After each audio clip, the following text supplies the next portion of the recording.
نعمان بن بشیر رضی اللہ عنہما یہ روایت کرتے ہیں، یہ جو نعمان بن بشیر تھے، یہ جب نبی کریم صلی اللہ علیہ وآلہ وسلم مدینہ تشریف لائے تھے تو اس کے 14 ماہ بعد یہ پیدا ہوئے تھے، اور ان کے ماں باپ کو بھی یہ شرف حاصل تھا کہ وہ دونوں صحابیات میں سے تھے، اور امیر معاویہ کے دور میں کوفہ کا گورنر بھی ان کو لگا دیا گیا تھا۔ یہ روایت کرتے ہیں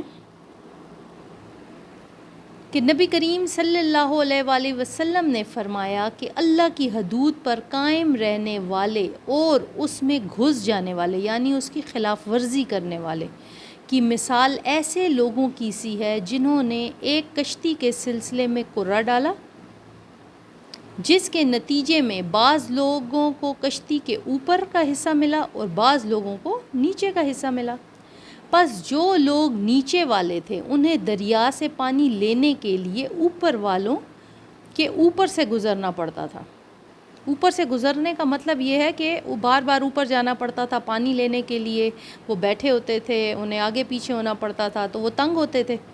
تو انہوں نے سوچا کہ کیوں نہ ہم اپنے ہی حصے میں، یعنی کشتی کے نچلے حصے میں تھوڑی سی سوراخ کر لیں تاکہ اوپر والوں کو ہم تکلیف بھی نہ دیں۔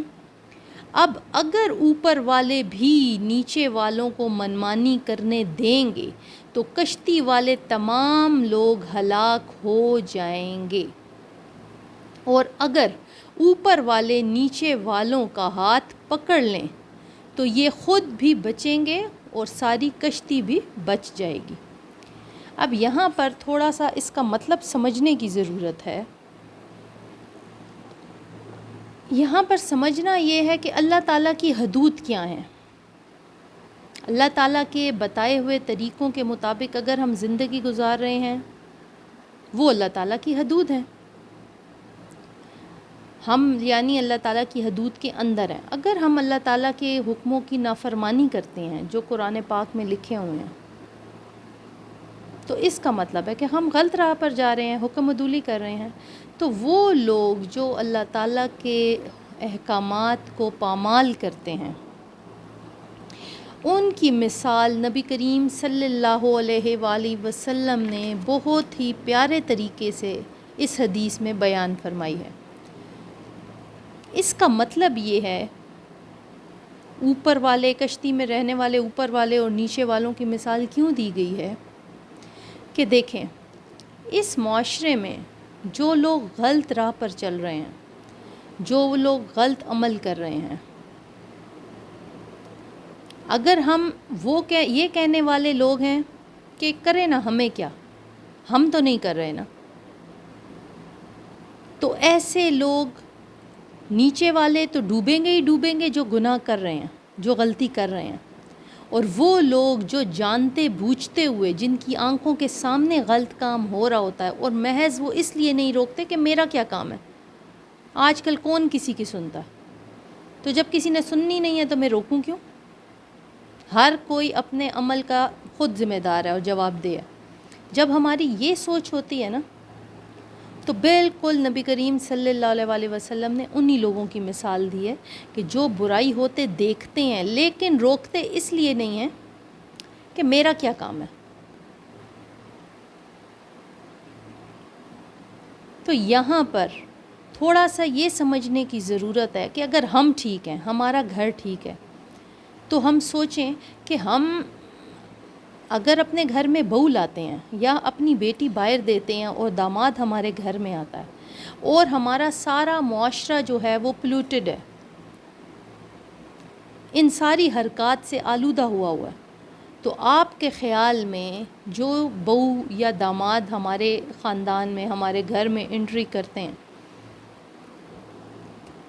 وہ یہ سب کچھ لے کے ہمارے خاندانوں میں نہیں آئیں گے؟ ایسی سوچ، ایسے عمل، ایسے کردار لے کے، جن کو ہم دور سے دیکھ کے کہتے ہیں ہمارا کیا کام ہے ان میں، کیا وہ گند ہمارے خاندانوں میں نہیں گھسنا شروع ہو جائے گا، یا ہمارے گھر میں نہیں آنا شروع ہو جائے گا، جسے ہم روکتے ٹوکتے نہیں ہیں؟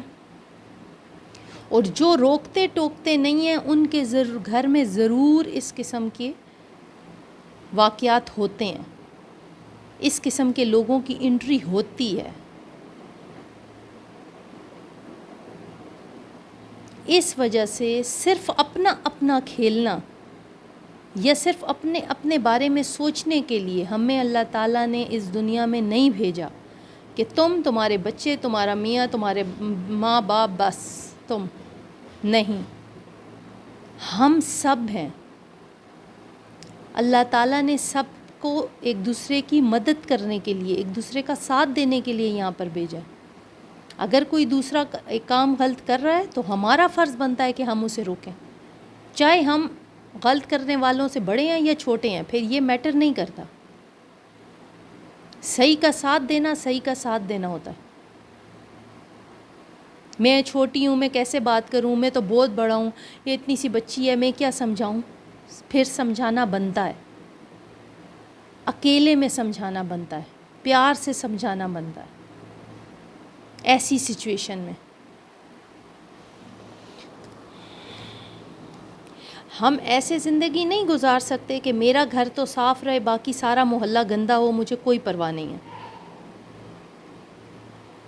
میرے گھر کے آگے گند نہیں آنا چاہیے، بس۔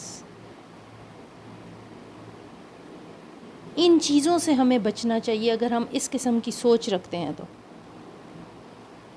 اور پھر ہم کہتے ہیں کہ ہم کہاں فساد کر رہے ہیں، یہاں پر اس فساد کا ذکر ہے۔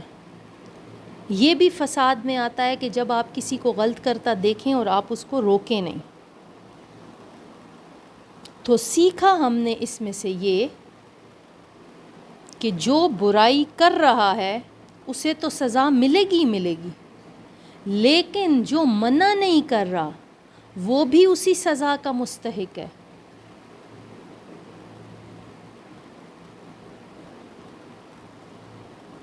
ایک چھوٹی سی بات جو ہمارے معاشرے میں بالکل عام ہوتی جا رہی ہے اور عمل غلط ہے، لیکن ہم اس کو ٹھیک کہنا شروع ہو گئے ہیں۔ اگر کسی کو کہا جاتا ہے کہ نہیں ہم جہیز نہیں لینا چاہتے، ہم آپس میں خود ڈسکس کر رہے ہوتے ہیں، تو جن کو ان باتوں پہ اعتراض ہوتا ہے نا، وہ کیا راستہ نکالتے ہیں اس کے لیے؟ ہم تو تھوڑی مانگتے ہیں جہیز، ہم نے کب کہا ہے لڑکی والوں کو کہ جہیز دیں؟ اب یہ تو ماں باپ اپنی خوشی سے جو دینا چاہیں تو وہ دیں۔ یہ باتیں ہم میں غلط ہیں۔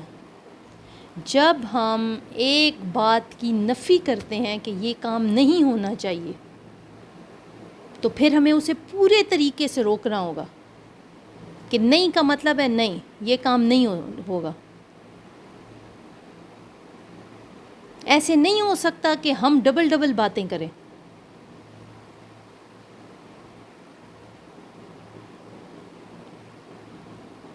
جب ہم نے کسی کو سگریٹ پینے سے، شراب پینے سے یا کوئی بھی غلط حرکت کرنے سے روکنا ہے تو پھر اسے روکنا ہے کہ نہیں، یہ کام غلط ہے، یہ تم نہیں کر سکتے ہو، یہ تمہارے لیے نقصان دہ ہے۔ پھر ہم بیچ کا راستہ نکال کے نہیں دے سکتے کہ بس اب کرنا چاہے تو کرے، کیا کرے نا۔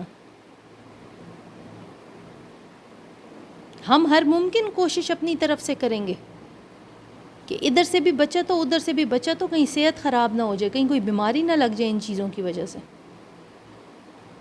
یہ حرام ہے اسلام میں۔ جن چیزوں سے رکنا ہوتا ہے ان سے رکنا ہوتا ہے، ان کے لیے بیچ کے راستے نہیں نکالے جا سکتے۔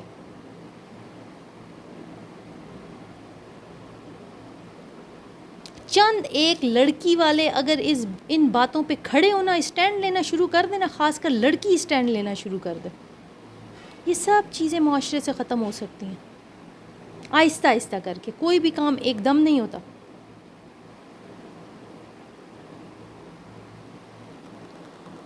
آج ہم نے اپنی کلاس کا آغاز کرتے ہیں اور ہم نے آیت نمبر 106 کرنی ہے۔